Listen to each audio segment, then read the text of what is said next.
On the 10th of December 1943, on a frozen strip of no man's land north of Leningrad, a German Tiger tank crew trapped under endless Soviet air attacks decided to do something so reckless and improbable that even they could hardly believe it, as they watched their 88mm shell claw its way into the winter sky toward a formation of Ilyushin Il-2 flying tanks.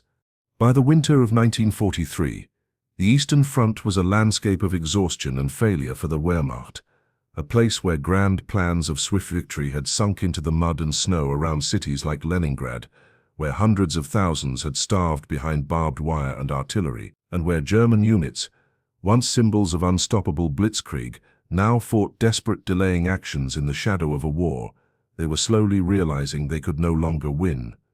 And it was into this brutal, stagnant world that a young tank officer named Otto Karius drove his Tiger, a slight, bespectacled man who looked more like a university student than one of the most feared panzer commanders in history, yet who would, over the course of the war, claim more than 150 enemy tanks and assault guns and carve his name into the mythology of armored warfare. The Tiger he commanded was the very embodiment of German late-war design philosophy, a 55-ton fortress of thick vertical armor plates, a lumbering beast whose great strength and fatal flaws were welded into the same steel hull, its 4-inch thick frontal armor able to shrug off most Soviet anti-tank guns, its massive 8.8-centimeter K-36 gun, adapted from the famous flak anti-aircraft cannons, and capable of punching through Soviet T-34 and KV series tanks at ranges where the enemy could barely even see it. And yet this same machine was chronically under-motorized, mechanically fragile, fuel-hungry and demanding, a weapon that terrified enemy tank crews but constantly tormented its own mechanics. On paper, the presence of Tigers at the front promised local superiority wherever they appeared, but by late 1943, the Red Army had learned to answer German armor with something different. Waves of armored ground attack aircraft, the Ilyushin Il-2 Sturmovik, low-flying assault bombers that streaked in just above the treetops, spitting cannon shells and 7.6 2mm rounds, dropping rockets and shape-charge bomblets that could gut a tank if they struck just right, and for the crews of heavy vehicles like those of the 502nd Heavy Panzer Battalion, the constant howl of sirens, the growing roar of engines, and the hammering of bombs and cannons from above were sometimes more unnerving than the enemy tanks they had been trained to fight.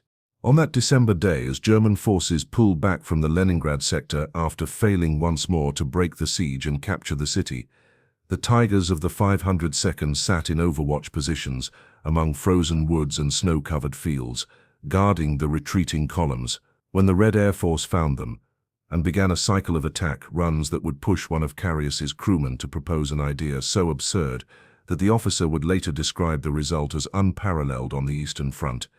The morning of the 10th of December 1943 broke with that leaden, colorless light unique to northern winters, a pale glow that never quite became day, filtering through low clouds heavy with snow, while the air stung the face and bit through wool and leather, and along a battered sector near Lake Ladoga, the Tigers of the 502nd Heavy Panzer Battalion sat hulking and silent in their firing positions, engines off to save desperately needed fuel, their camouflage nets stiff with frost, their great tracks half buried in ice and frozen mud as they watched the last elements of withdrawing German infantry and artillery move west through the grey haze.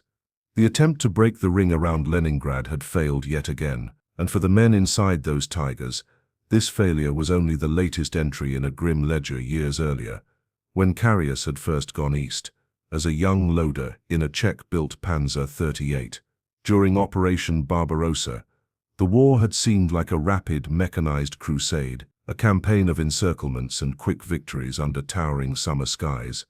But by the end of 1943, the front had become a grinding war of attrition, where every kilometer gained was soon paid for twice over, and where the phrase Heavy Panzer Battalion no longer guaranteed offensive glory, but very often meant acting as a mobile fire brigade, plugging gaps in a crumbling line. Inside one of those Tigers, Lieutenant Otto Karius hunched in his commander's seat, listening to the thrum of distant artillery, and the occasional rattle of small arms fire, his eyes flicking between the periscope, the horizon, and the instruments, while around him his crew worked through the monotonous routine of waiting, the driver checking dials and listening to the faint creaks of cooling metal, the loader nursing cold hands and counting the remaining armor-piercing and high-explosive shells in the racks, and the gunner, Unteroffizier Heinz Kramer, staring through his sight at a landscape that refused to stay still in his memory,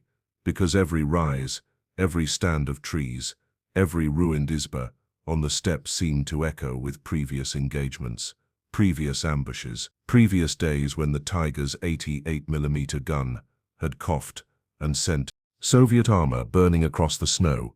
It might have remained just another day of frozen boredom and tension, had the first Sturmoviks not appeared, black specks against the clouds that quickly grew into the unmistakable silhouettes of the Ilyushin Il-2, broad, angular wings, a thick, armored fuselage, and the menacing, predatory way they descended to low altitude, riding in on the roar of their engines like a storm front made of metal and explosives.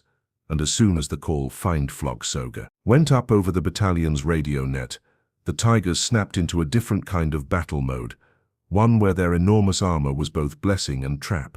Sitting in their overwatch positions, the heavy tanks presented tempting targets to the Soviet pilots, who had been trained and told that these land battleships had to be neutralized if the Red Army was to keep pushing the Germans west, and so the Il-2 Serb began their attack, runs in relays, coming in from the same direction each time, their twin 23mm cannons and machine guns spraying the area with fire, their bombs and rockets slamming into the frozen ground, tossing up columns of earth and snow, clanging off armor, and leaving the men inside the tanks engulfed in dust, fumes, and the deafening drumbeat of impacts that shook the hulls and made conversation almost impossible. The Tiger's thick armor meant that most of these attacks could not easily penetrate its vital spaces, but invulnerability did not equate to comfort or safety. With every new wave, the crews were forced to close their hatches, sealing themselves into hot, cramped steel coffins where fumes and cordite and engine heat mixed with the sour smell of sweat and fear. And outside, any attempt to carry out basic tasks, refueling the vehicles, bringing up ammunition, even delivering hot food, had to be suspended, leaving supporting vehicles and supply columns cowering under cover, while snow and shrapnel churned the landscape. After hours of this cycle, sirens, the rising engine roar, the shriek of diving Sturmoviks, the crash of rockets and bombs, the rattle of cannon fire against steel, then a brief, brittle silence before it started again. The irritation inside Carius's Tiger had grown into a kind of simmering rage, not because they were being destroyed, but because they were being rendered powerless, reduced to sitting in place as expensive, heavily armored fortresses, under the blows of adversaries. They could not properly engage, like boxers forced to stand still while someone punched them from a balcony overhead. It was in this atmosphere, with nerves frayed and tempers short, that Unteroffizier Heinz Kramer finally voiced what had clearly been growing in his mind. If they could not use the turret-mounted machine gun against the Sturmoviks without exposing someone halfway out of the hatch, why not try something different, something bordering on insane, and attempt to shoot down an aircraft with the Tiger's main gun? On the face of it, the suggestion was absurd, and Carius knew it.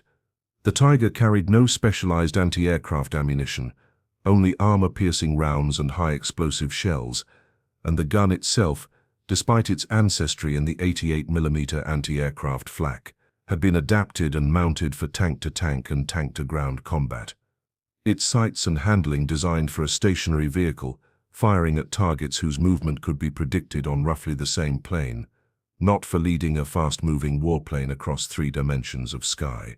Anti-aircraft fire demanded deflection shooting, the art of firing not at where the target is, but where it would be when the shell arrived.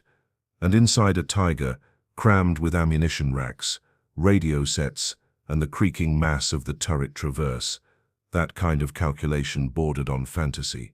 Yet the situation outside was deteriorating. The attacks were not letting up, and there was one crucial fact working in Kramer's favor.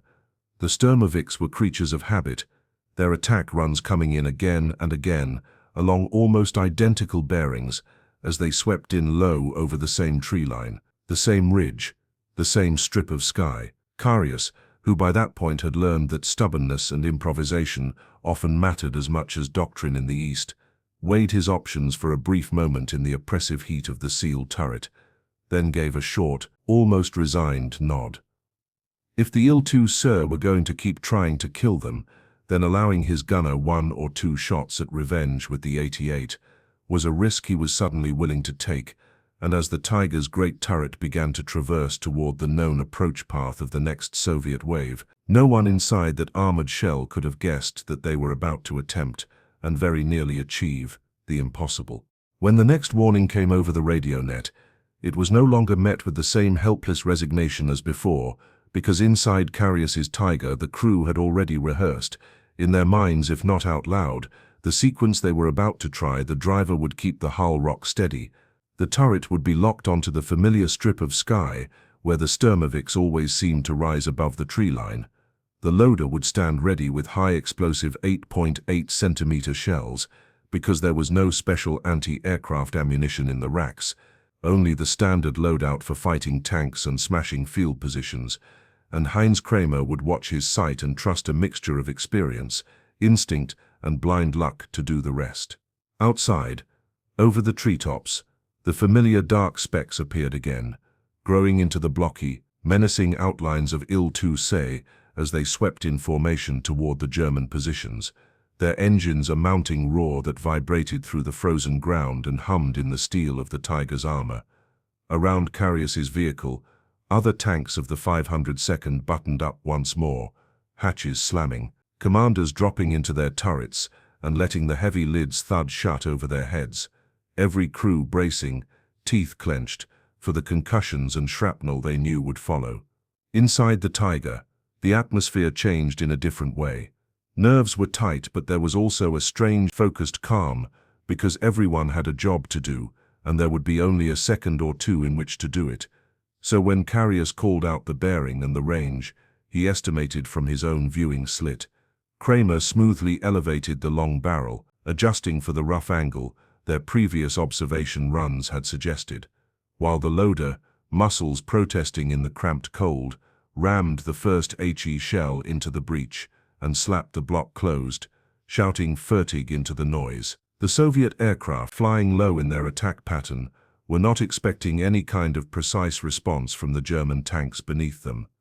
They had grown used to seeing tracer fire clawing upward from light machine guns and flak if it was available, but the Tigers had so far remained sullen, hulking targets that endured the hammering rather than answered it, and so the pilots continued their approach along the known line, lining up their own sights for another strafing run on the vehicles and the supply convoys scattered across the snowy fields. Carius, hunched at his periscope, watched as the leading Il-2 entered the invisible window he and Kramer had agreed upon, a slice of sky where the chance of intersecting their path with the shell's trajectory was just barely more than zero.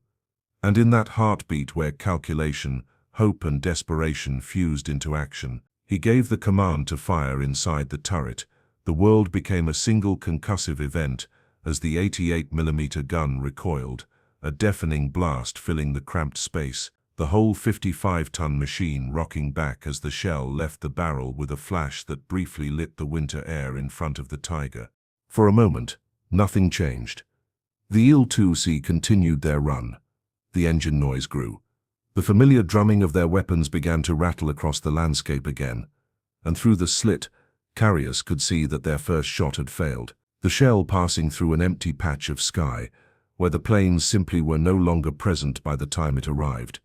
A reminder that this was not a target that politely waited in a gunner's crosshairs, but a fast, three-dimensional threat that demanded anticipatory shooting, for which their equipment simply was not designed. Yet the attempt had broken something in the oppressive rhythm of passivity, and before the echoes of the first shot had died away, the loader was already dragging another shell from the rack, heels slipping slightly on the metal floor, as he hefted the heavy cylinder of steel and explosive into position, muscles burning with the effort.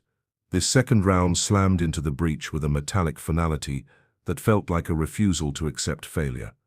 And Kramer, squinting into his sight, made the tiniest adjustments, elevating by feel, shifting just a fraction ahead of where he thought the formation would cross, trusting not equations but a sense honed by countless engagements against ground targets that still, at the end of the day, moved according to physics. Outside, the Soviet planes wheeled around for another pass, the leader and his wingmen committing to the familiar line that had already been flown so many times that day. Perhaps they believed the German tanks were shaken and still, perhaps they considered the danger minimal given the lack of visible flak. But whatever their thoughts, they entered once more the narrow corridor of probability that existed between the Tiger's muzzle and the grey, snow-choked sky above the German lines. And this time, when Carius murmured the correction and gave the order, Kramer's finger squeezed the trigger with the calm of someone taking a shot that he knew, deep down, he might never replicate. The second shell tore from the barrel and climbed into the air in a long, flat arc, too fast for the eye to follow in detail, but slow enough, at that distance, that there was a moment of held breath inside every German vehicle that had seen the flash, as if the entire battalion was silently willing the laws of ballistics to bend just enough in their favor. A heartbeat later, the impossible happened, because instead of sailing through empty air, the 88mm round intersected the path of one of the attacking Il-2 Sturmovik, clipping a portion of its wing or control surfaces in a shower of fragments that turned the aircraft from a predator into a wounded thing, clawing at the sky. Men watching from hatches and periscopes saw the Sturmovik suddenly twist in a way that no pilot would ever intend, its wing dropping, its nose yawing offline as if some invisible giant had swatted it, and then, trailing a smear of smoke against the pale background, it rolled into an uncontrolled dive, disappearing behind a distant stand of trees before a dull orange bloom of fire marked its end somewhere behind the German positions. In the frozen stillness that followed the crash, there was a strange, disbelieving silence among the crews, quickly broken by cheers, shouts and bursts of laughter over the radio, as it dawned on them that one of their Tigers had just done what was considered essentially unthinkable, bringing down an armored ground attack aircraft with a tank gun designed to kill other tanks. Carius himself, who would later record the episode in his memoir, Tigers in the Mud, described the feat as unparalleled on the Eastern Front, not because no one else had ever tried desperate shots at aircraft, but because this one, against all realistic expectations, had succeeded, and in that small, fiery arc of wreckage and smoke was condensed an entire microcosm of the Eastern Front experience. Improvisation born of frustration, technical excellence colliding with sheer chance, and men in impossible situations snatching fleeting victories from a sky that seemed increasingly dominated by their enemies. For the Sturmovik crews, the loss of one aircraft in a war that chewed through thousands might barely register in the statistics, yet for the 502nd that day it became an instant legend. A story repeated and embroidered in dugouts and mess tents, even as the Soviet attacks continued, their tempo interrupted only briefly when, minutes later, two more Il-2 Sturmovik collided in mid-air, tearing each other apart in a chaotic maneuver, gone wrong and plunging to the ground in their own lethal dance, as if the sky itself were now conspiring to show how unpredictable and brutal this theater had become. To understand why the episode etched itself so deeply into the memory of the men who witnessed it, one has to look more closely at the two machines that met in that improbable duel. The Ilyushin Il-2, the so-called flying tank of the Red Air Force, and the Panzerkampfwagen D6 Tiger Ausführung A, the heavy German tank that for a time symbolized the pinnacle of armored warfare in the eyes of friend and foe alike, because between them they encapsulated two radically different answers to the same problem of how to dominate the battlefield. The Il-2, conceived by Sergei Ilyushin before the war, and rushed into production as the Soviet Union reeled beneath the first hammer blows of Operation Barbarossa, was a single-engine, low-level ground attack aircraft built not for elegant dogfights, but for brutal, close-range punishment of enemy troops and armor. Its most distinctive feature was the armored shell that formed the core of the fuselage, a steel bathtub that enclosed the engine, the fuel tanks, and the pilot's cockpit in a single protective carapace, so that instead of armor being added onto a finished airframe, the aircraft was literally grown around an armored core, making it extraordinarily resistant to small arms fire and light anti-aircraft guns.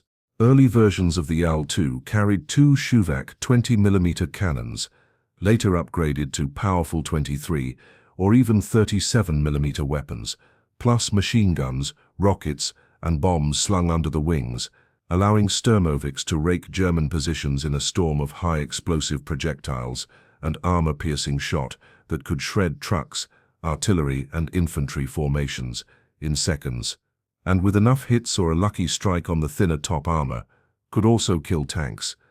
As the war went on, the Soviets introduced a two-seat variant with a rear gunner to help protect the vulnerable rear arc from German fighters, turning the Il-2 into a tougher, more versatile instrument of low-level attack that was built in such staggering numbers, over 42,000 in total, that Stalin himself would famously declare them as essential to the Red Army as air and bread. To German soldiers on the ground, especially those stationed on embattled sectors like the approaches to Leningrad, this ubiquity and resilience gave the Sturmovik an almost elemental quality, like a recurring storm that could not be wished away. And while experienced tank crews knew that a Tiger's thick roof armor and heavy construction made it harder to kill from above than lighter vehicles, the psychological effect of repeated, relentless strafing and bombing raids was undeniable, wearing at nerves, disrupting logistics, and sometimes forcing a halt to crucial maintenance or resupply, simply because no one dared expose themselves in the open, while the Il-2 SIS hunted overhead. On the other side of this lethal equation stood the Tiger I, which had been born out of German shock at encountering the Soviet T-34 and KV series tanks in 1941, machines whose sloped armor and firepower had rendered existing Panzer III and IV designs inadequate in head-on collisions.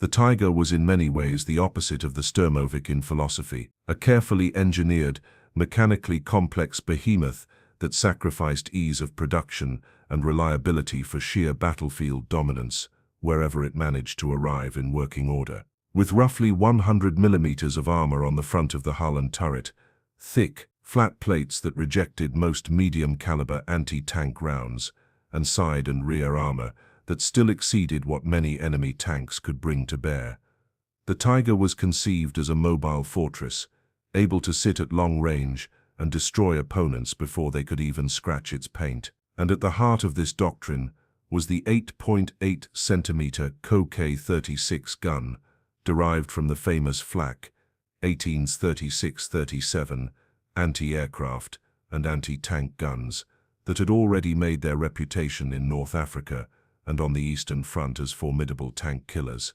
Mounted in a fully rotating turret, equipped with high-quality German optics, and fed with a mix of armor-piercing and high-explosive ammunition, this gun gave Tiger crews the ability to pierce enemy armor at distances well beyond a kilometer, punching clean holes through T-34 Serv and Churchills alike, and earning the respect and fear of Allied tanker crews, many of whom would later recall that the first sight of a Tiger often prompted an immediate call for air support or a hasty retreat. But all of this came at a cost.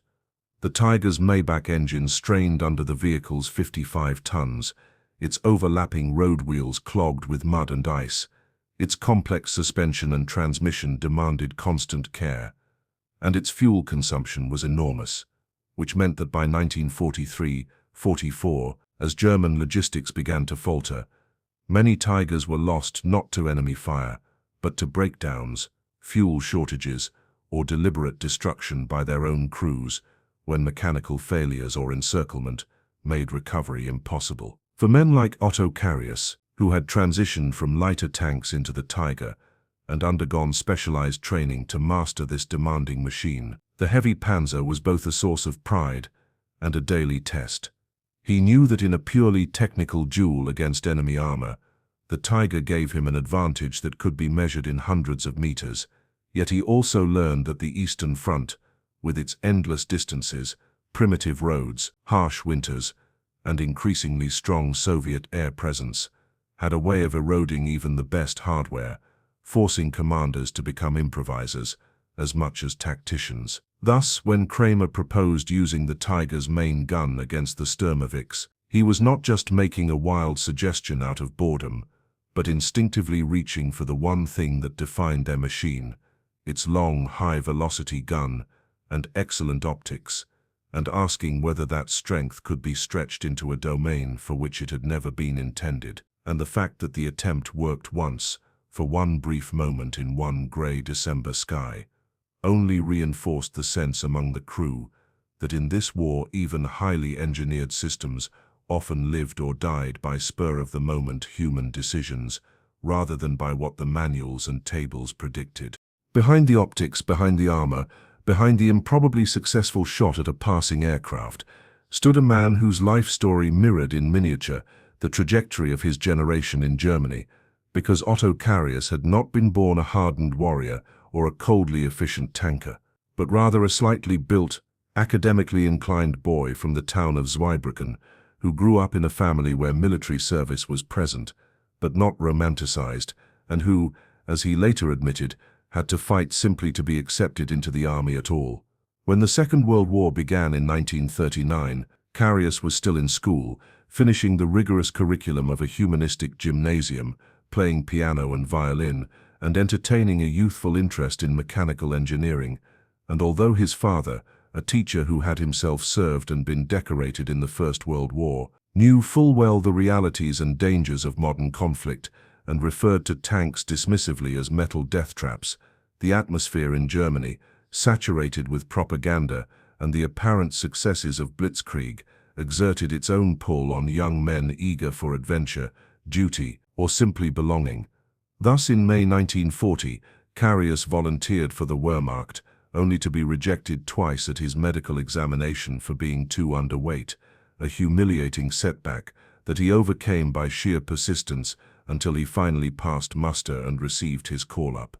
He was initially assigned to an infantry replacement battalion and sent for basic training in occupied Poland, and then to Darmstadt, where the reality of military life, with its drills, discipline, and cold barracks, rubbed away any romantic notions he might have had. And yet, when an opportunity arose to transfer to the Panzer Arm, he seized it, driven by a fascination with armored vehicles that was as much technical as it was tactical, and soon found himself attached to Panzerersatzabteilung 7 near Stuttgart, just as the German army was preparing for its great lunge into the Soviet Union. By June 1941, Carius was serving as a loader in a Panzer 38 of Panzer Regiment 21, part of the 20th Panzer Division, and it was in this relatively small Czech-built tank that he experienced his baptism of fire during Operation Barbarossa, learning under the harshest possible conditions how tank warfare actually unfolded.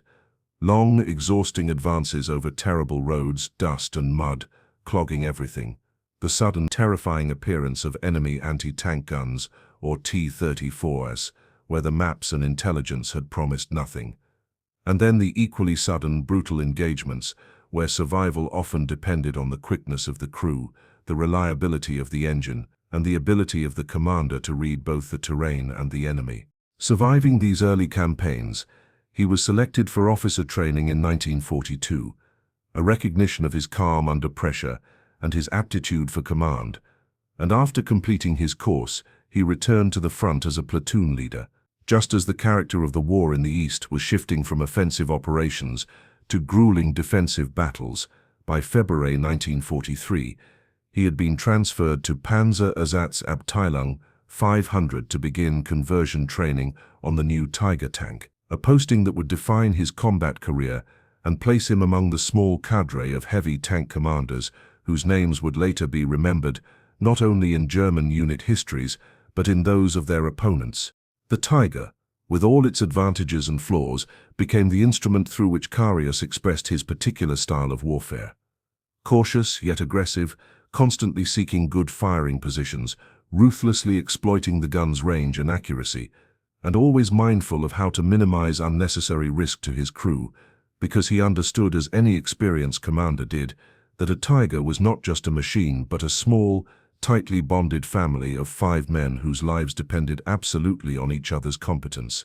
As he moved to the 502nd Heavy Panzer Battalion in May 1943 and took command of a zug of Tigers, he found himself drawn ever deeper into the meat grinder of the Eastern Front, fighting in the swamps and forests near Leningrad, at places like Narva and the approaches to Dunaburg, where the Soviets would launch massed armored assaults that he and his men had to blunt with their handful of heavy tanks, and it was in these actions that his kill tally began to climb toward the remarkable figure of more than 150 enemy tanks and assault guns destroyed.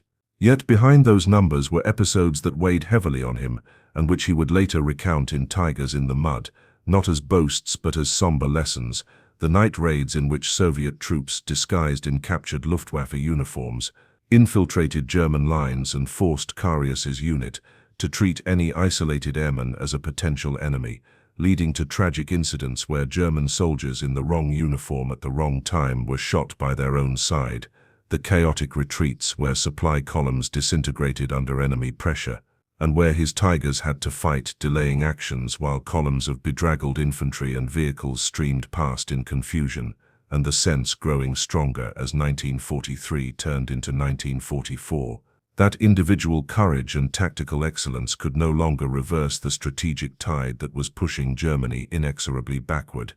In that light, the day he and Kramer shot a Sturmovik from the sky with their 88mm gun appears not as a neat wartime anecdote, but as a rare spark of triumph in a sea of increasingly bitter experiences, a memory that perhaps helped sustain him later when he lay badly wounded in a field hospital after being hit in July 1944, a thigh and neck wound that effectively ended his frontline service on the Eastern Front and sent him into a long convalescence that coincided with the crumbling of the world he had fought and bled for. By the summer of 1944, Otto Karius had already become a name spoken with a mixture of admiration and disbelief among German tank crews, not because he cultivated any image of a hero. Karius was, by every account, modest and almost scholarly in bearing, but because the Eastern Front, unforgiving as it was, had a way of separating myth from truth with brutal clarity, and those who survived long enough to build a reputation usually did so because they had an instinct for terrain, a talent for reading chaos, and a capacity for taking precisely the kind of risks that lesser commanders shied away from. Nowhere did these traits converge more dramatically than in the battle for the small Latvian village of Malinava on July 20th, 1944, a clash that epitomized both the tactical brilliance and the sheer recklessness necessary for survival in a war where entire divisions were being smashed apart by the weight of Soviet offensives. That morning, as the sun climbed into a blazing summer sky and the fields steamed with heat that shimmered above the rolling Latvian countryside, Karius's 2nd Company of the 502nd Heavy Panzer Battalion received an urgent report that Soviet forces 90 to 100 tanks strong had broken through the lines of the 290th Infantry Division northeast of Dunaburg and were driving hard toward the strategically vital road junctions. The situation was so dire that rear echelon troops, truck drivers, and supply convoys were already fleeing southwest in panic, clogging the roads with a disorganized stream of desperate vehicles, dust, and shouted warnings. Karius, traveling ahead of his Tigers in a Kubelwagen to scout the situation personally, found not a controlled retreat, but a scene bordering on rout, trucks swerving into ditches, motorcycles tearing past with wide, frightened eyes behind dirty goggles, and soldiers shouting that T-34C had been spotted entering the nearby village of Malinava. When Karius finally reached a small rise overlooking the village and raised his field glasses, he spotted 2 Soviet tanks guarding the entrance while more moved within the streets.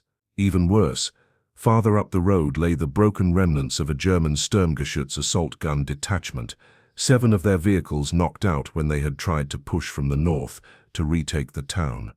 It was clear that if the Soviets consolidated their hold on Malinava, they would push further west and potentially encircle large elements of the German forces, still forming their defensive line.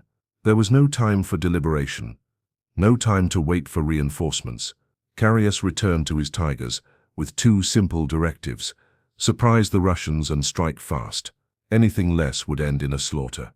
While other commanders might have proposed a coordinated attack from multiple angles, assembling units and waiting for detailed instruction, Karius opted for the opposite, an assault so fast and audacious that it might break the Soviets' momentum before they understood what was happening. He selected only 2 Tigers, his own and that of Feldwebel Kerscher, to spearhead the attack. The remaining 6 would form a containment line on the ridge, ready to destroy any Soviet vehicles attempting to flee or counterattack once the initial blow landed.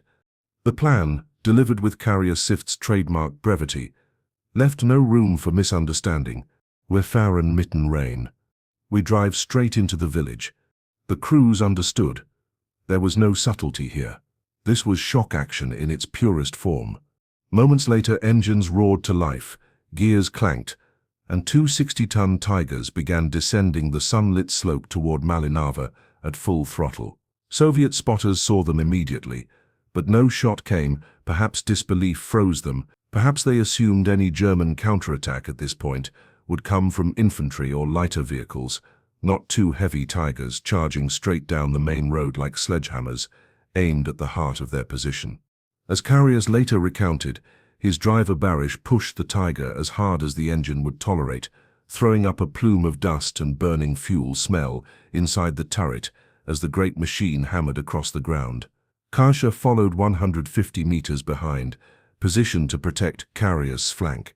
Inside the village, the 2 Soviet tanks guarding the entrance finally began to rotate their turrets.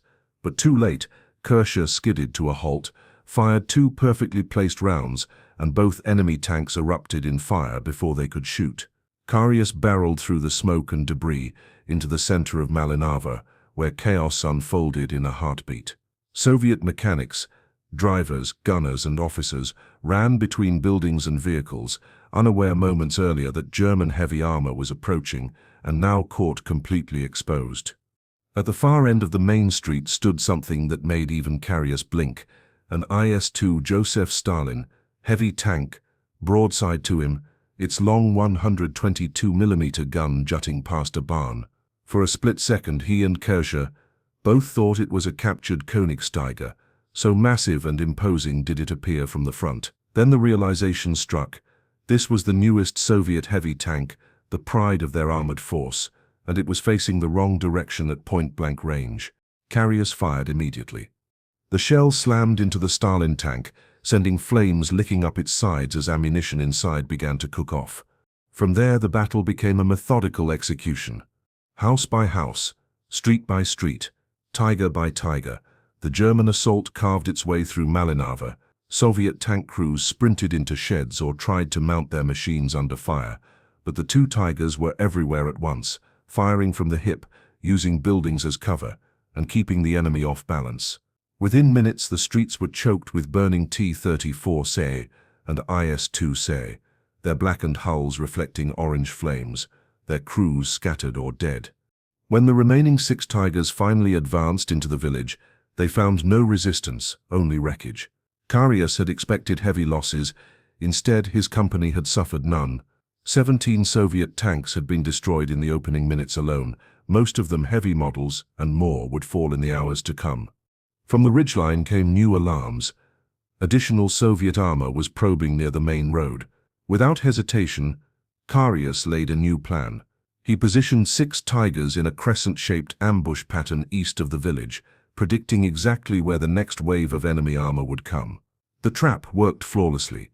In the ensuing engagement, 28 more Soviet tanks and dozens of trucks were annihilated, many without ever realizing they were in the sights of German heavy armor.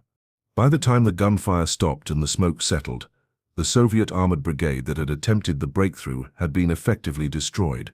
49 tanks lay burning or blackened in fields and ditches, and Karius's second company had rescued the collapsing flank of the 290th Infantry Division, almost single-handedly. Word of Karius' achievement spread rapidly, and within days a telegram came from Hitler-SIP's own headquarters.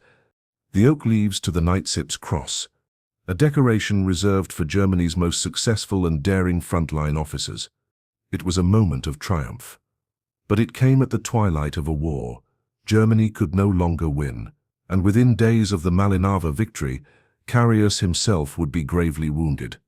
But the legend of that day, the day two Tigers charged a village and shattered an entire Soviet tank force, would endure far longer than the battle itself. The triumph at Malinava, as overwhelming and tactically brilliant as it was, could not alter the strategic reality closing in around the Wehrmacht in the summer of 1944. The Red Army's momentum seemed inexhaustible, and even the most exceptional feats of local resistance, 49 Soviet tanks destroyed in a single day, a breakthrough halted by just 8 Tigers, were now sparks flaring briefly against an ever-widening darkness. Yet for Otto Carius and the men who fought beside him, Malinava remained a reminder that even on the brink of collapse, steel, discipline, and audacity could still carve out unlikely victories on the blood-soaked front. In the days that followed the battle, the 502nd Heavy Panzer Battalion continued to reposition along the front near Düneberg, shifting between defensive points, counterattack preparations, and reconnaissance thrusts. The heat was oppressive, the air thick with dust and exhaust fumes, and despite their achievement, fatigue pressed like a physical weight on the crews. Sleepless nights in cramped steel coffins, engines that needed constant coaxing, ammunition shortages that replaced confidence with calculation, and the knowledge that every kilometer gained or lost was now measured against a Soviet tide that simply refused to recede.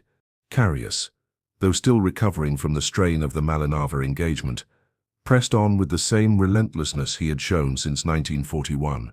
His cautious aggression, the mixture of daring and method that defined him, made him indispensable. But it also meant that he spent more time than most commanders on the front edge of danger.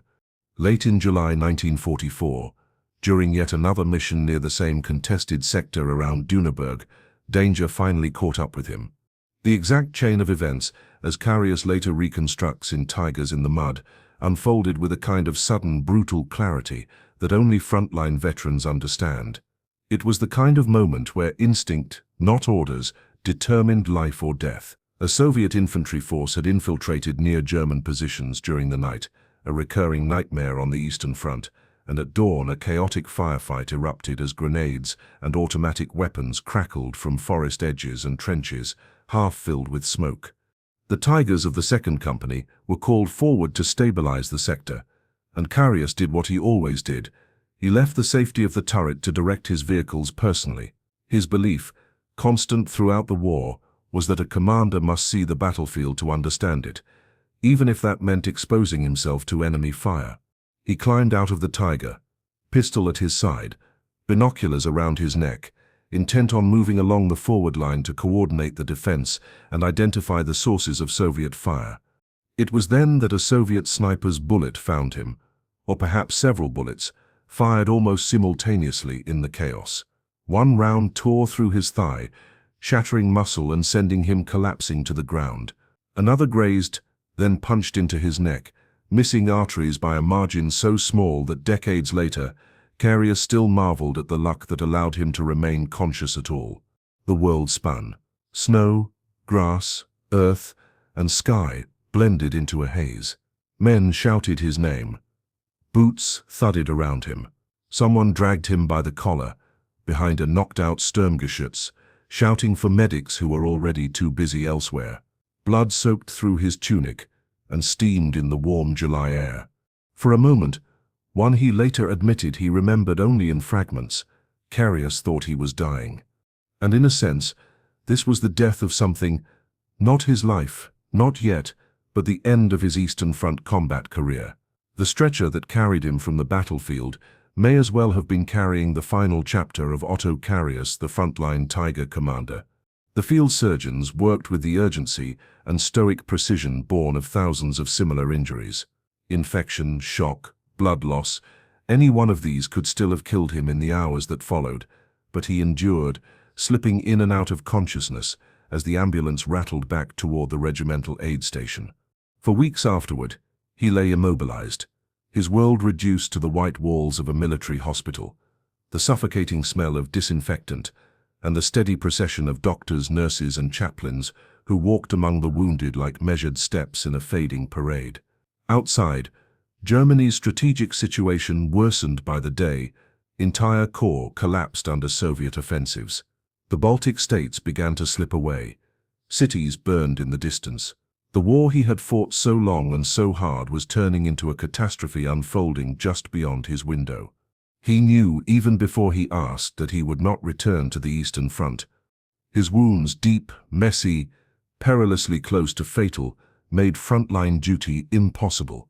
The Eastern Front had taken from him what it had taken from millions: blood, strength, comrades, and the part of youth that war never gives back.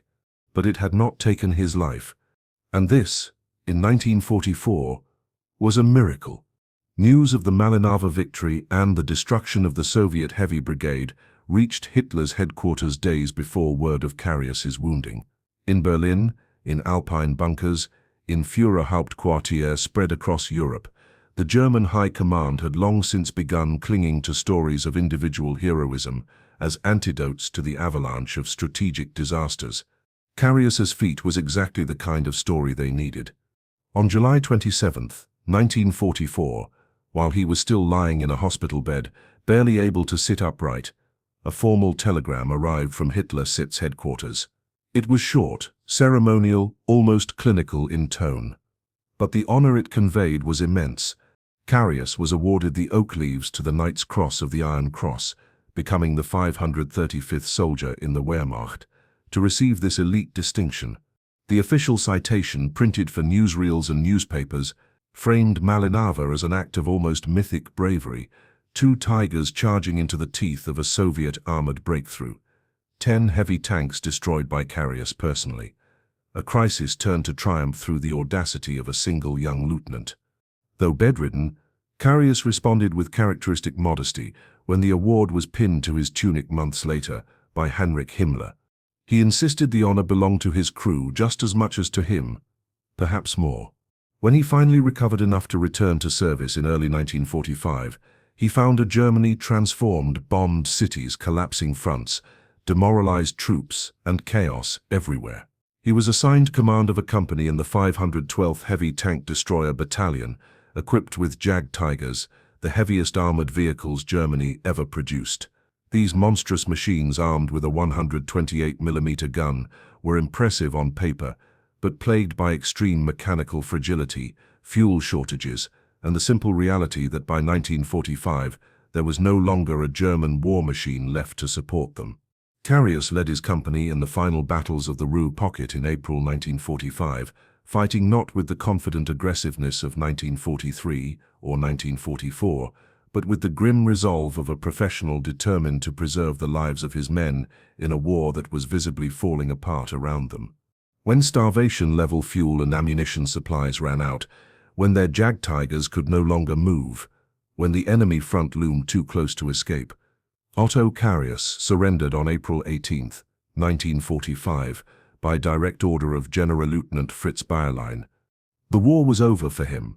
The legend and the burden would remain.